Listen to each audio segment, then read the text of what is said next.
Dead Gaza hostage Eliyahu Margalit confirmed return to Israel. The Israeli military has verified that the most recent set of remains delivered by the Red Cross from Gaza belongs to a deceased hostage. Officials identified the individual as 75-year-old Eliyahu Margalit, who lost his life on 7 October after being taken to Gaza from the Nur Oz kibbutz. Israel first disclosed his death in December 2023, a month after his daughter Nili, also captured, was freed during a brief truce. Known affectionately as Churchill by relatives, Margalit becomes the 10th deceased hostage returned, while 18 others remain unrecovered.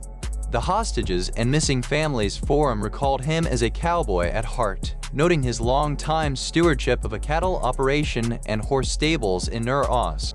The International Committee of the Red Cross emphasized that its personnel handled the remains with the utmost respect, and Israeli forensic teams will confirm identity in Tel Aviv.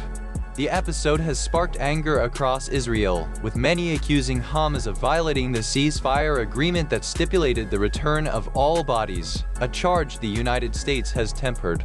The IDF reiterated that Hamas must honor the pact and deliver all hostages still held.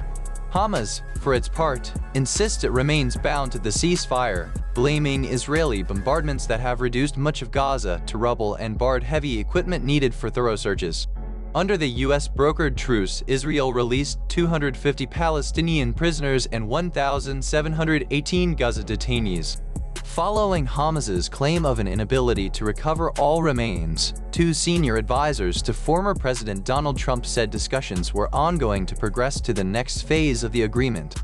They noted Washington does not yet view Hamas as having breached the deal, pointing to its willingness to share information.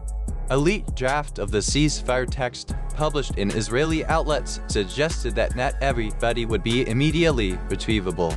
U.S. envoy Steve Witkoff told CBS's 60 Minutes that Trump felt Israel was losing control after a September airstrike on Hamas leaders in Qatar, prompting a call for a firmer U.S. stance. After that strike, which killed 5 lower-level Hamas operatives and a Qatari officer, Trump urged a stronger response to prevent actions he deemed contrary to long-term interests. Witkoff, working alongside Jared Kushner, described feeling a little bit betrayed by Israel's move. Qatar, a pivotal U.S. ally, has been instrumental in mediating ceasefire talks.